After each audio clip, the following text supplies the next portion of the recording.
Hey everybody, welcome to the Uni Graz podcast, where we try to cover different issues of the Uni Graz project. We even sometimes maybe want to talk or visit some beekeepers that are really not in the Uni Graz. But today I have Georg here, and we will talk about our WikiBeedia project that's now getting what I call warmer. We're sitting in beautiful Padua in northern Italy. That's what we're doing in those podcasts. Because where we meet people, we talk to them. Georg, please present yourself. Hello, I'm Georg Schaunitzer. I work with Uni Graz and I'm the one responsible for WikiBeedia. And you're from the University of Graz in Austria, yeah. University of Graz.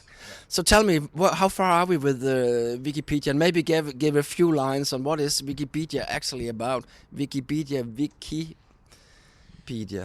So the name is, as you maybe realized, is a word game with WikiBeedia, and we were planning to make WikiBeedia the central, more or less like a central source of information for beekeepers, scientists, and everybody who is interested or involved in beekeeping. So we try to find a network that wants to supply, like you do in WikiBeedia. You can add, you can suggest something removed, or so to say. Exactly, yeah. Exactly. So how far are we now?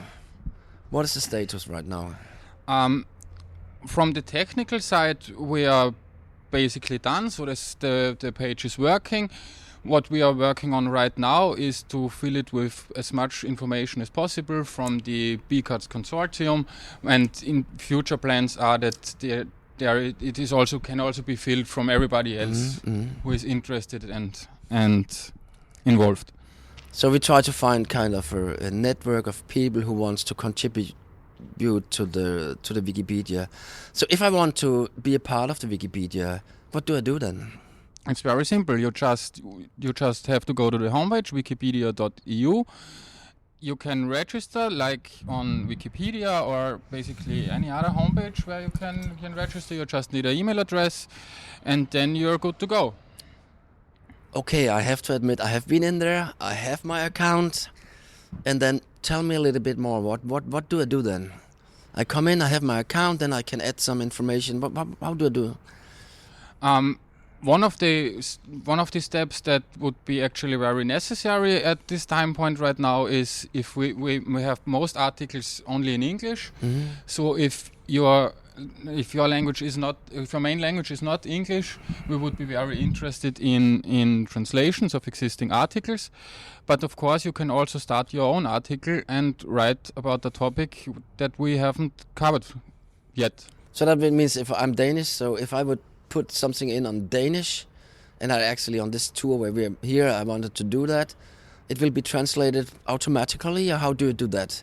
Actually, the main language on the homepage is English, so the default articles should be in English, and from that we can start with the translations in the different languages. At the moment we have planned to use 27 EU languages plus Macedonian and Chinese. Wow. And still, I need to know a little bit more. What do you need from me? I mean, I have some leaflets on my computer right now, and I was hoping that I could kind of make some copy paste and then paste it into the Wikipedia. Is it easy to upload the pictures and? Yeah, it actually is very easy. We already provided on the main page of the homepage. There is a link to an instructions page where I tried to explain the most important things for editing, like headings and italics, and if you want to have something in bold and stuff like that. Yeah. So most of that is covered in the instructions page already. And what will follow in the next weeks is a downloadable leaflet where the most important things are also mentioned. So you could say all the information that we produce in the BeeGuard will be there for sure, but we also want people to put in what we could call the best practices, how to run beekeeping in the different countries, isn't it like that? Or? Exactly, yeah. Basically everything that has anything to do with beekeeping should in the future should be on the homepage. So there's no limits? Basically not. As long as it is about bees. Yeah, no insultment, no religion, no... yeah, that, of course, Yeah, no advertisement, then it goes in there. Then it can go in, yeah. So do we have an editor group? Is it you and Robert, or...? At the moment, it's mainly me. We already... I already instructed our other colleagues from the Bee Guards Consortium. So I hope that will start soon, that everybody who is involved starts to write articles and does translations and stuff like that. Yeah. So I hope in this year we will be able to fill up our WikiBeedia. I mean, it's very exciting. I mean, WikiPedia is kind of a living organism out there. So the idea with the WikiBeedia, it's really difficult to say, is also that's getting self-sustainable after the project has finished. Is that the idea? Yeah, that's the idea. We were thinking about handing it over to some sort of organization, but in which way and to who we will hand it over when the project is finished, that's not decided yet at this point. I mean, in my life, this sounds really, really exciting and really a nice product, but maybe we should wait until the end of the project and see if we have something to, so to say, to trade with.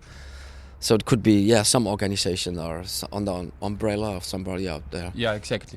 Was the idea. Okay, nice. Is there anything more? Can I put up movies? I can put pictures? Can I put movies up?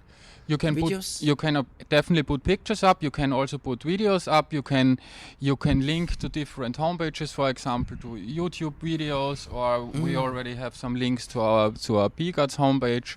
So all of that stuff, you basically, when you know it from WikiPedia, it's possible in our homepage as well. So the honest question to you now is, if I want to do that, and I wanted to do it today, how long time will it take me to kind of adjust or have a good feeling that I'm working on it? How much time do I have to invest to be able to publish on the homepage? Actually, when the instruction page is working like I was planning to work, it shouldn't take very much time. It takes like 5 minutes to make an account, and then for the basic stuff like italics and headings and things like that, it's actually very easy, and we have it all on one page, so you're good to go, and you won't need that much time beforehand when you want to start. And what we talked about maybe yesterday, maybe we should make a small instruction video that we can link to as well, how to do very practical. We have your written instruction, and then we have really a hand-ons YouTube or something like that people can watch. That is actually a very good idea, that we will look into how we can implement that in the next few weeks. But yeah, a video of that will be coming quite soon. So cool. I'm looking really forward to that. I'm going to practice myself today. We can only recommend everybody find it. It was wikibeedia.eu. So go in and find it. I expect that we have a link from our homepage. Do we have that? And otherwise we have it tomorrow. Otherwise we have it tomorrow, yeah. And then we can really encourage all people to go in there. There's no kind of restriction. You shouldn't be a professor. You can be a beekeeper. You can be everything. Just that you have the passion for what you're doing. And then, of course, the consortium people are doing it as well. Yes. Cool. So, Georg, you're doing other things as well. So now we want to find the person behind this story. You are a beekeeper yourself, together with your father. Tell us a little bit about your private beekeeping.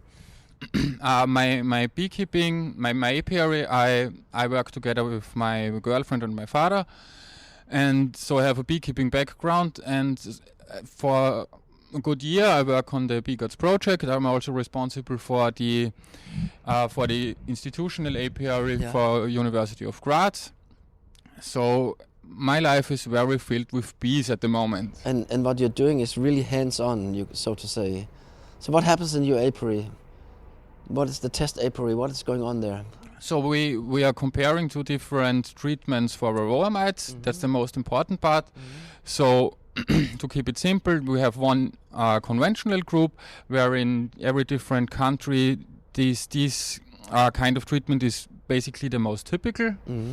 And then we have the innovative group where we work with a brood stop in summer. Also that looks different from country to country. And how do you make the brood stop? In our case, we did it with a cage.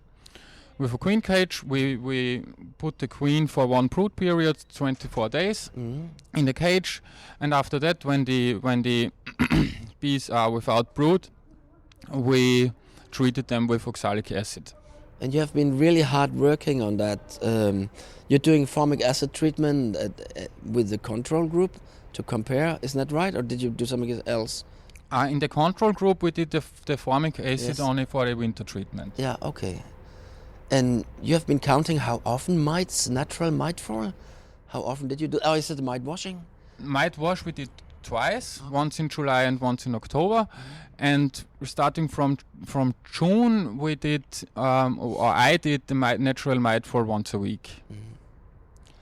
Until October, and then I did it once every 2 weeks. So you and as I saw a table or a graphic a few days ago that you have some very, very nice results, giving, I would say, clear results, and so the system is working. The setup is working. The system is working. We already discovered the first differences between the two different groups, and we are very looking forward for more results in the future, in this year and until the project finishes next year. How many colonies do you have in the apiary? How was it?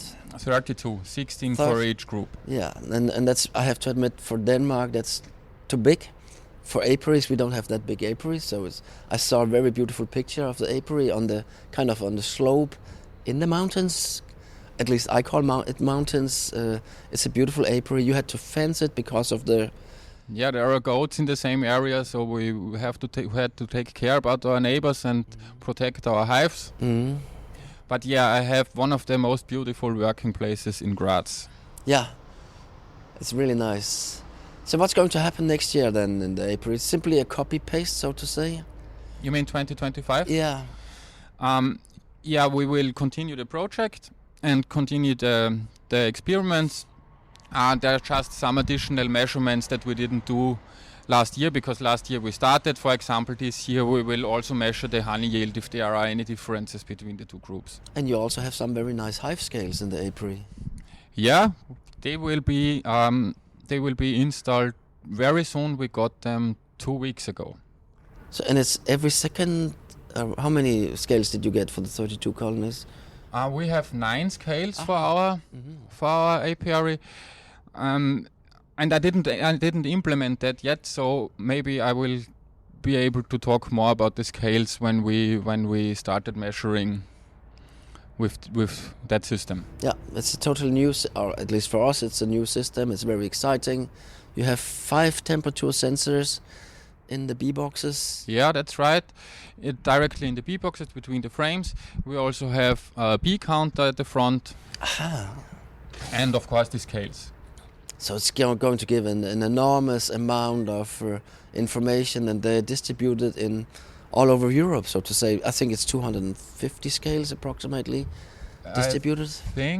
I think it's 400, around 450 hives in total for the whole project, and I think about half of it is with scales. Yeah, exactly. So we get 200, 215, something like that.